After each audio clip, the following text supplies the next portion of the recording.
Good afternoon, everyone. How are we all doing? I hope everyone's feeling great. Back again, Cold War Part 2, steaming through. I'm pretty sure we've finished Oversimplified now after this video, as far as I'm aware. I know there's a few other ones, but I think tomorrow we're going to do, I can't remember what it's called. Everyone keeps requesting it, though. The entire history of the world.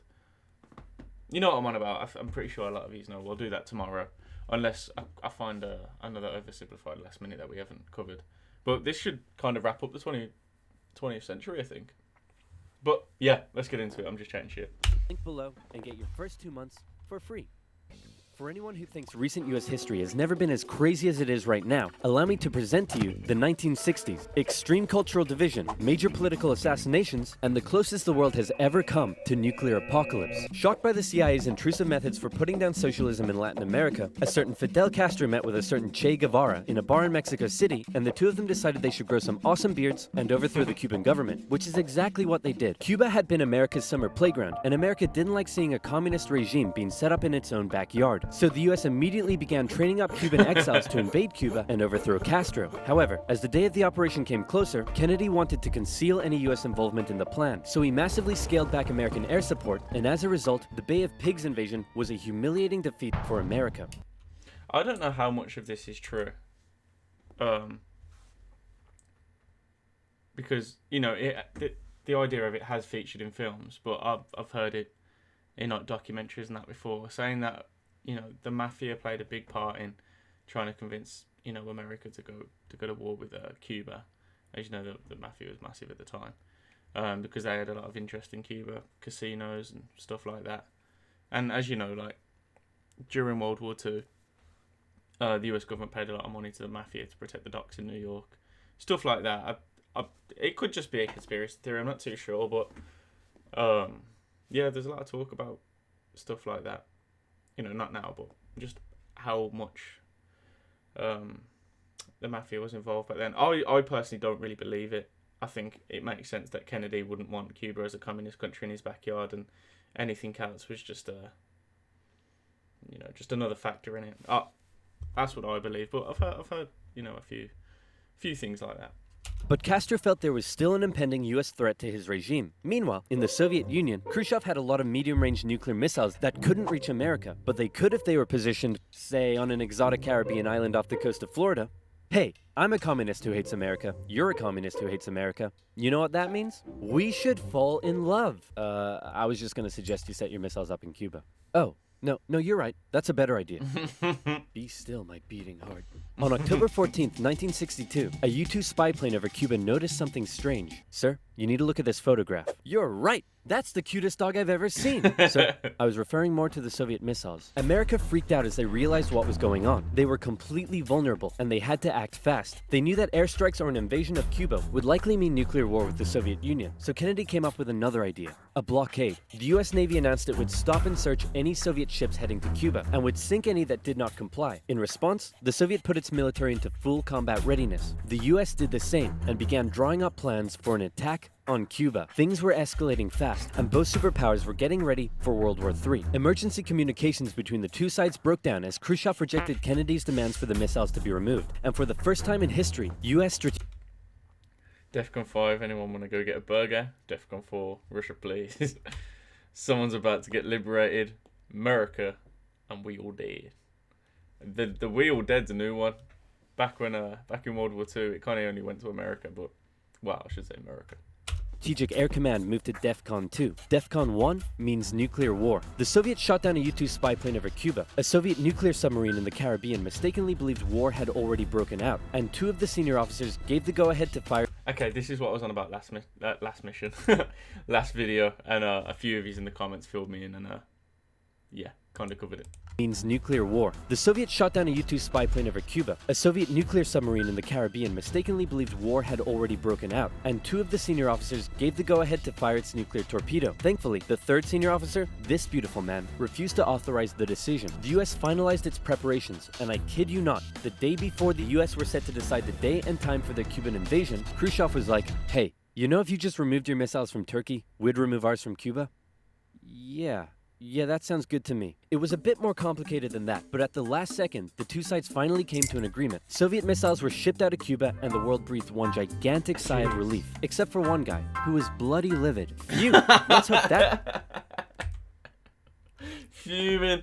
Absolutely fuming. One gigantic sigh of relief. Except for one guy, who was bloody livid. Phew! Let's hope that's the biggest crisis of my presidency. Unfortunately for him, his presidency was to end with one.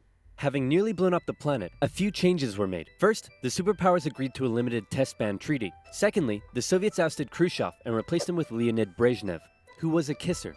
He liked to kiss. Both sides were deeply concerned at the prospect of nuclear war, but still, the arms race raged on throughout the 60s and 70s. US intelligence worked out that the Soviets' nuclear arsenal was not as powerful as they previously thought, but in fact, it was America that held the advantage. ABMs and MIRVs were developed, and the doctrine of MAD. If both sides knew they would be completely destroyed by a nuclear war, neither would risk starting one. But even without war, the world was already feeling the effects of nuclear weapons. In 1966, above the pleasant town of Palomares in Spain, a US bomber collided with a tanker mid-air, and 4 hydrogen bombs fell and landed near the town below. It hasn't exploded, so I'm sure everything's fine. Whoa, boy. Hey, I wouldn't eat that if I were you. Okay. What were you gonna do today? Go for a swim? Yeah, I wouldn't. Are you breathing right now? Yeah? Yeah, I wouldn't. It took the Americans 2.5 months. Jeez, I never knew about that. I've never heard of that in my life. That's brilliant. To find one of the bombs, which had gone missing in the ocean. This was the 14th time America had lost a nuclear bomb since 1950. Nobody knows how many bombs the Soviet Union lost. So sleep well tonight. After Kennedy's assassination, Vice President Lyndon B. Johnson took over, and he inherited a developing crisis in the East, Vietnam. Back in the 50s, the Vietnamese had kicked their French colonizers out once and for all, and the country was divided into two. In the north, a communist regime, and in the south, an anti-communist regime. Both were led by very sweet-looking old men, but don't let that deceive you. They were both ruthless dictators, and both... I don't know how much I agree with Ho Chi Minh being a ruthless dictator. You know me, I'm a capitalist personally, so I'm not one to side with the communists at all.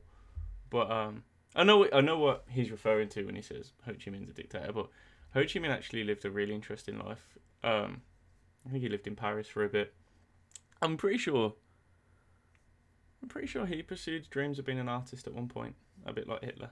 But yeah, if you don't recognise his name, maybe if you know some stories of Vietnam, the Ho Chi Minh Trail would lead like from North Vietnam into, I think it's called Laos, down into Cambodia, back into South Vietnam. It's called the Ho Chi Minh Trail. It's how they used to smuggle weapons and people for. Both were led by very sweet-looking old men, but don't let that deceive you. They were both ruthless dictators, and both dreamed of reuniting Vietnam under their own regime. So the North established the National Liberation Front, also known as the Viet Cong, to carry out a campaign of guerrilla warfare in the South with Soviet support. The US sent advisors to help train the South Vietnamese to deal with the threat, but President Diem's brutal policies pushed more and more South Vietnamese to support the Viet Cong. And over the next decade, the situation escalated to a breaking point. America feared the domino effect. That is, if South Vietnam fell to communism, would Cambodia be next? Then Laos? Thailand? Burma? India? LBJ had to make a choice between losing South Vietnam or sending in the troops, and so in they went. From 1965... Sorry, I'm not being a know-it-all. I know I keep pausing and talking, but it's just to kind of add another perspective. At this point, there was already American, not troops, they were like... they were sent out to train the South Vietnamese and also assist the French back when they were there in a very small way. Not in a military way, but not on a grand scale or nothing. But this wasn't the first time that the Americans had already been in Vietnam at this point. Losing South Vietnam or sending in the troops, and so in they went. From 1965, America found itself in a war unlike anything it had ever fought before. Let's play Spot the Viet Cong Soldier. Jesus. Did you see him? No. Of course not. That's because millions of young American men were drafted and sent to fight a ruthless enemy who used the thick jungle as its shield. It was nearly impossible to tell where the enemy was, or worse, who it was. And as a result, the civilian population got caught up in the brutal crossfire. The city of Saigon found itself under regular attack, and America launched a bombing campaign in the north during Operation Rolling Thunder. The Viet Cong used the Ho Chi Minh Trail running through Laos and Cambodia to supply the campaign. It was a long and brutal war, and I could never do it justice in this video. But in terms of the Cold War, Vietnam was probably the biggest of many, many global conflicts that signaled a turning point. Under the threat of nuclear war, the two superpowers began working to make their relationship more constructive, and as a result, their ideological battle shifted away from the potential of direct conflict and more towards attempting to influence smaller proxy wars around the world. In the Middle East, the Soviet Union provided aid against Israel during the Six-Day War, and then again when the US backed Israel during the Yom Kippur War. In Africa, the Angolan Civil War saw US-supported South Africans fighting Soviet-supported Cubans. In the conflict between Somalia and Ethiopia, the superpowers interestingly You know what? Like, it's no wonder that, like, so much of the world just don't like America. And, you know, I don't know how, but I feel like modern-day Russia escapes a lot of the blame for, you know, conflicts in smaller countries like that. It seems to be America that cops the full blame of it. And let's not forget, it wasn't just America. This was just the Western powers in general. So NATO, the UK. I think at this time we had, I don't think Margaret Thatcher was quite in yet, but a very strong conservative woman. But yeah, I do feel like America cops a lot of the blame for global conflicts. And I understand why, is because Americans were involved. But Russia does seem to escape a lot of that. And I'm not sure why. switched sides as regimes changed, and the US continued It's probably because this is Soviet Russia and not modern day Russia, so people separate the two, even though it's a little bit of a cop-out. fighting the spread of communism in its own backyard, funding the famous Contra groups to fight the socialist junta in Nicaragua. These proxy wars were fierce enough to begin with, but superpower intervention amplified the destruction and created alarming levels of human suffering throughout the Third World. And in Vietnam, that human suffering was all being broadcast back home via good old television. Going into the late 60s, America was a changing nation. This became this.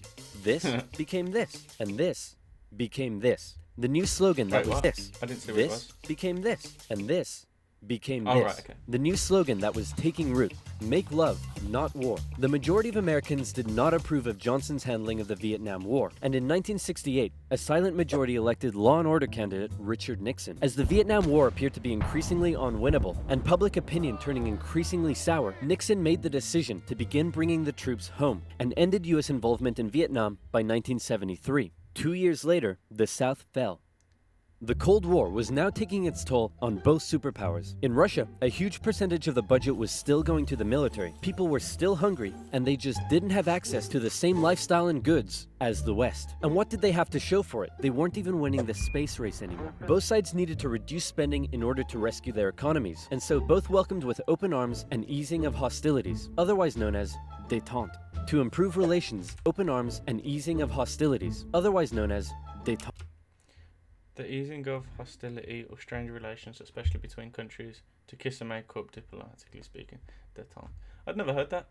See? You learn something new every day. Yeah, I can't take credit though, it's oversimplified, so, you know. To improve relations, Nixon became the first US president to visit Moscow in 1972, and Brezhnev returned the gesture a year later. A number of treaties were signed, including the 1972 SALT Agreement that limited nuclear weapons. Relations with China were even improving via ping-pong diplomacy when the US table tennis team went on a tour of the People's Republic. However, internally, China was still pushing anti-capitalist propaganda, which led to some mixed messages. Nixon even visited China in 1972, and it was a barrel of laughs. Today, the president walks among priceless treasures from China's golden age. Among them, a pair of ear stoppers used by the emperor to keep from hearing criticism. You know what that reminds me of? Remember that video? I'm just blocking out the haters. To his ears, so that he couldn't hear the criticism. Give me a pair of 他是不是给我一对啊？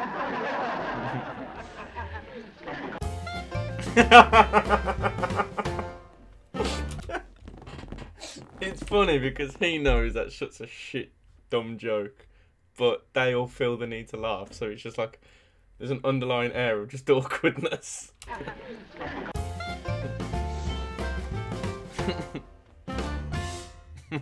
Everything was going great for Nixon, until it was uncovered that back home he was being a very naughty boy and violating constitutional protocol. I'm announcing today my resignation as president, and I'm passing the office to my vice president, Gerald Ford. Wow, you mean in America that people can actually remove their leader when he breaks the law? Why not just rule by force? Where's the corruption? And my first act as president is to pardon Nixon. Ah, there it is. After the whole fiasco, Americans decided what they really wanted was just a nice, safe guy who wouldn't cheat on them. So they elected Jimmy Carter, and the two sides met in Vienna where they signed yet another strategic arms limitation treaty. It's an honor, Premier Brezhnev. Likewise, President Carter.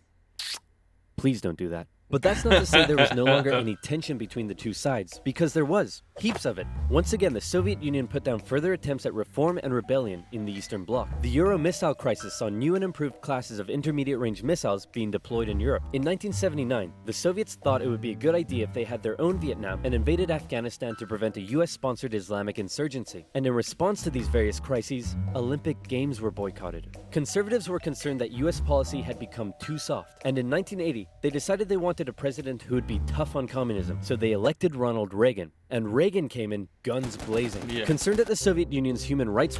I know there's like mixed opinions on... Well, I suppose if anyone's like heavily leaning one way, left or right, there's going to be, you know, criticisms. Conservatives are going to love him. The more liberal conservatives won't, and the liberals will hate him. Same as if there was a liberal. Like, Margaret Thatcher's like... Our Margaret Thatcher is probably like your Ronald Reagan. Very conservative, very capitalist. Hated by a lot of people, loved by a lot of people. Yeah, just to give you an example, like a liberal would say, "Oh, Margaret Thatcher's terrible because she stripped down the mines, and a lot of workers lost their jobs." But a conservative would argue that, like, you know, we weren't really gaining much from the mines anyway. There was nothing in them, and they was taking up government funding, which was like hitting the economy anyway. You know, it's that sort of thing, kind of like how Reagan probably had a few policies that were hated and loved by many people. Violations, he made a speech calling them an evil empire, and he also wanted to renew the arms race using technological advances in computing and lasers. He came up with the Space Defense Initiative, also known as Star Wars, which was basically a big defensive anti-nuke shield around the country, but a lot of people thought it was a pretty dumb idea. The Soviet Union perceived this shift in rhetoric as the USA getting ready for war, and they were feeling especially threatened as their relationship with their communist ally China had broken down. Relations took a big hit in 1983 when the Soviets shot down a Korean airliner that had strayed into their airspace, and it looked like the world was going right back to mid-20th century Cold War tension. But then Brezhnev got really old and died, and was replaced by this guy who was really old and died, and was replaced by this guy who was really old and died, and he was replaced by Mikhail Gorbachev. Coming into office in 1985, he was the real game changer. His philosophy differed a lot from previous Soviet leaders. He felt that the reason the Soviet system and economy was struggling was that it didn't allow the Soviet people to find satisfaction in their work, because they weren't allowed to speak freely and lived in fear. Gorbachev wanted the Soviet people to be happy, but unlike previous Soviet leaders, he actually made the change happen. Within the first couple of years, he began the political movement for more openness and transparency, and the restructuring of the Soviet political and economic systems. And change very quickly took effect. People could criticize the government, they could enjoy Western pop culture, the media interviewed Margaret Thatcher, but most importantly, the Soviet people could now enjoy Pizza Hut. All hail to Gorbachev. He also knew that the arms race needed to end in order to rescue the Soviet economy, and a positive relationship with the West must be established. Constructive dialogue reopened and resulted in the INF Treaty, which saw all intermediate-range missiles eliminated, which was huge. Reagan's tone towards the Soviet Union began to soften, and things were looking up. But what would these reforms mean for the Eastern Bloc? For decades, the Soviets had been brutally suppressing any attempt at change. Now, would they be allowed? And that was the exact question on Hungary's lips when the Prime Minister visited Moscow. Gorbachev's response, he didn't necessarily agree with the reforms, but he wouldn't stop them either. He was prepared to let the Eastern Bloc choose its own future. This was massive, and the Hungarian leaders began planning free, multi-party elections. Poland followed suit, and also held elections in June. The anti-Soviet party, Solidarity, won 99 out of 100 seats in the Senate. But not just that. In Hungary, the barbed wire border between... The Polish to this day are still very nationalist. Not in a bad way either. A lot of people think racist when they hear nationalist. They're just a very proud country and a very proud people. There's quite a few Polish in England, and they're great people. He won 99 out of 100 seats in the Senate. But not just that. In Hungary, the barbed wire border between East and West was removed. The Iron Curtain was unraveling. But not all Eastern Bloc leaders were happy. Notably, East Germany was still ruled by a hardline Stalinist, Erich Honecker, and many East Germans were still eager to get out. They had been trapped by the Berlin Wall, but now they were doing the math. If they could travel to Hungary, and Hungary's border with the West was loosening, could they now make it to the West? That summer, East Germans decided Hungary was the latest top holiday destination. They traveled there in droves, and using various methods, tens of thousands crossed the border into Austria and the West. Honecker was furious and blocked travel to Hungary, but that civil liberties train had started rolling and it wasn't stopping. Thousands more flocked to the West German embassy in Prague, where they stormed the fence around the embassy gardens and a temporary refugee camp was set up. In September, deals were struck to allow the refugees to travel west via train. Back in East Germany, the people were running on a civil liberties high, and they wanted their next hit. Dissent was growing. Over time, demonstrations turned to mass protest, with plainclothes secret police officers doing their best to put down the dissent, but it had grown well out of their control. And worse, the biggest demonstration was yet to come. We're gonna put all of this down by force, right guys? Guys? Unfortunately, everyone had realized what he had not. This was bigger than them, and the entire East German Politburo voted him out of power. On November 4th, over 500,000 East Germans took to the streets of East Berlin. For many, there was still one big target left in their sights: that damn wall. The pressure on the East German government was too great, and on November 9th, they made a bit of a chaotic announcement that the travel ban between East and West was being lifted. The change wasn't meant to take effect until the next day, and crossing guards still had orders to shoot on sight any who tried to cross. But that night, huge crowds gathered at the crossing points, and the guards were overwhelmed. In an astronomically historic moment, after decades of family separation and travel restriction, the people were allowed to pass through. East. Oh, mate, for a split second, then I thought the guards were going to open fire. As soon as I saw the AKs, I was like, oh no. Separation and travel restriction, the people were allowed to pass through. East and West Berliners couldn't believe it and celebrated together throughout the night. Some even climbed the wall and began to topple it. The Iron Curtain had fallen, and a year later, Germany would be reunited. Elections in Bulgaria, a peaceful revolution in Czechoslovakia, and a violent one in Romania brought to an end communist authority in the Eastern Bloc. America decided it would be best if it just stayed away and let the change happen, as the anti-communist movement continued all the way back to Moscow. Gorbachev had given the people the freedom to demonstrate. Now, they demonstrated for an end to the communist single-party rule, and Gorbachev had to give in. For the first time in history, elections were held in which candidates not officially endorsed by the party were allowed to run. Ambitious rival of Gorbachev, Boris Yeltsin, led a growing democratic movement. Now things here get quite confusing, and the dissolution of the Soviet Union is a complicated topic. So believe me, this is oversimplified, but it went a little bit like this. The Soviet Union was made up of a number of smaller Soviet republics, the largest of which was Russia. Yeltsin got himself elected the president of Russia and began a struggle for sovereignty against Gorbachev and the greater Soviet Union. Communist hardliners were horrified at what Gorbachev was allowing, so they briefly kidnapped him and tried to set up their own emergency government. But Yeltsin and his supporters all gathered around the White House in Moscow and were like, no, we have a tank. So the hardliners had to concede and released Gorbachev. Wow, thanks Boris. That was a close one. No problem. And thanks to you for all the great freedom you've given us. Anytime, pal. And just to inform you, I've used that freedom you've given us to go behind your back and make a deal with Ukraine and Belarus to dissolve the Soviet Union and set up the Russian Federation. In other words, you're no longer in charge. I am. Dude.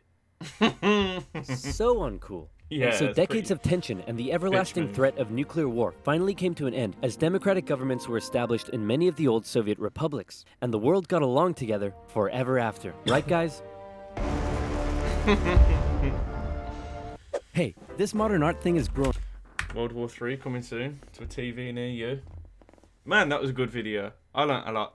I don't know about you guys, I learnt a lot. Yeah, so obviously, yeah, the reason I said, oh no, not Boris, is because he was, like, just a drunk. Like, he was a great guy. As far as I know, he was a great president for the Russian Federation, but he was a drunk as well. And I'm pretty sure this is where, like, the oligarchs come to rise and all that stuff. You know what I'm on about. I think that's us done with Oversimplified. I mean, I'm looking here, and I don't think, like, there is other videos, but I don't think it would be any that you would want to see. I mean, if you do, let me know.